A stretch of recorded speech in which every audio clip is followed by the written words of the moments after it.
Tänases lühikeses videos me räägime siis minu jaoks üliolulisest asjast, mille jaoks on valgus. Lisaks valgusele on ka väga oluline heli. Antud videost ja sellest helist me räägime küll pisut hiljem. Tegemist on siis üliägedate Nanlite'i toodetega. Neil on tootesortimendis väga palju erinevaid valguseid nii profidele kui ka algajatele. Minu jaoks väga lahe toode, mis Nanlite'il on siis sellised valguspulgad. Neid on võimalik osta erinevates mõõtmetes, need on siis kõige pikemad siin kõrval. Ja see on siis väike mudel, mis neil ka olemas on.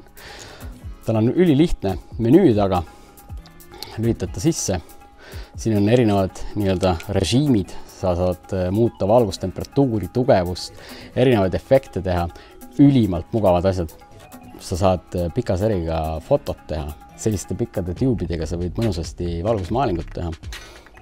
Lisaks on mul siin üleval üks mix-paneel, mis on samuti mitmevärviline ja väga võimsad. Siin taga võin näidata teile veel ühte väikest sellist toodet, mis on selline väike paneel. Väga võimas. Sellel väiksel paneelil on väga hea omadus, et tal on olemas taga magnetriba, mis on üldse Nanlite'i toodetel päris populaarne, et sa saad igale poole raua külge teda panna, magnetiga külge. Et saad siis ükskõik kuhu selle kinnitada. Lisaks on väga hea lihtne nendega opereerida, kõik nupud on külje peal. Enamus väiksed valguseid siis Nanlite'i poolt on väga lihtsasti laetavad, et topid lihtsalt juhtme taha ja on ta siis USB-ga laeb. Nad on üldiselt väiksed lambid, siis on üldiselt aku pealt, et nad kestavad üpris kaua, kui tahad näiteks väljas filmida või pildistada. Järgmiseks huvitavaks tooteks, mis siis on natukene juba professionaali poole, on selline Forza 60 siis püsivalgus.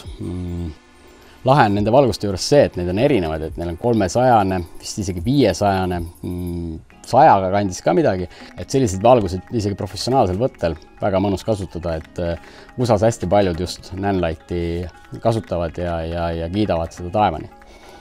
Hinna osas on ta selline keskmine, et ta ei ole kõige kallim. Ehituskvaliteet on super hea, sellised tugevad alumiiniumkered, väga korralikute kinnitustega.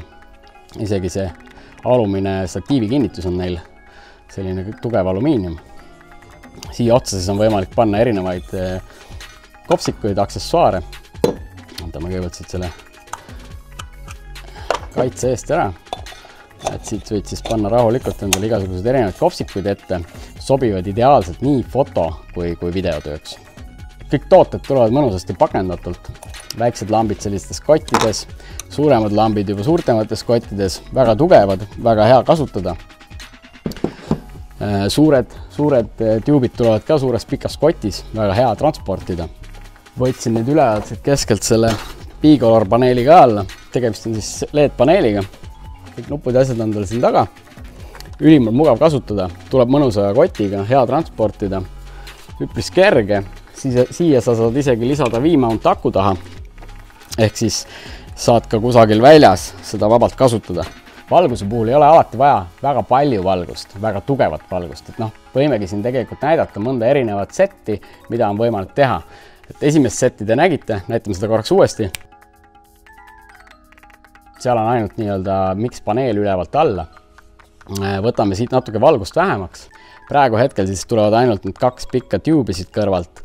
Zoomisin natuke kaadrit sisse poole, et ei oleks valgusid ennast siin pildi peal.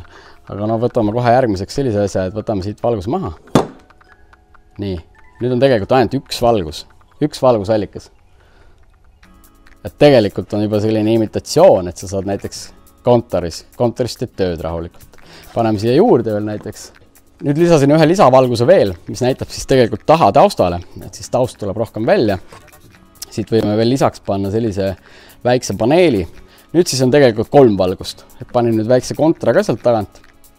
Et tegelikult ei ole nagu palju valgust vaja, ei ole väga võimast valgust vaja. Kõik valgused on mul siin tegelikult poole võimsuse peal. Ja nagu ma ütlesin, minge vaadake Drone.ee poodi või vaadake kodulehekülje peale. Neil on päris suur tootevalik seal koha peal ja minge leidke endale sobiv. Valgustest on räägitud. Nüüd ma tahaksin täpsemalt rääkida sellest kaamerast, millega ma seda videot teen. Ja sellest mikrofonist, mis mul siin kaelas ripub. Tegemist on siis Osmo Pocket 2-ga. Osmo Pocketiga on äge see, et sa saad pilti otse telefonist vaadata, mida ma siis tegelikult kogu aeg siit jälgin, sest ennast ise on ikka raske filmida. Tavaliselt ma panen selle videopildi siia endale ette. vaatan, kuidas valgus on ja kuidas üldse kompositsioon ja kõik muu välja paistab. Ülimalt mugav kasutada. Mis on Osmo juures väga lahe, ta on stabiliseeritud väike gimbal.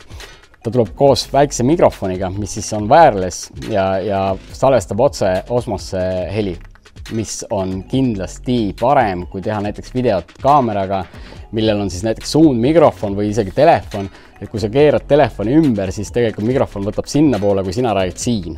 Et noh, super asi selliste väikeste videote tegemiseks. Rääkides veel sellest Osmost, siis sellega saad pilti teha, hyperlapsi teha, slow motionit saad teha, timelapsi, kõike seda saad teha läbi telefoni, väga lihtne.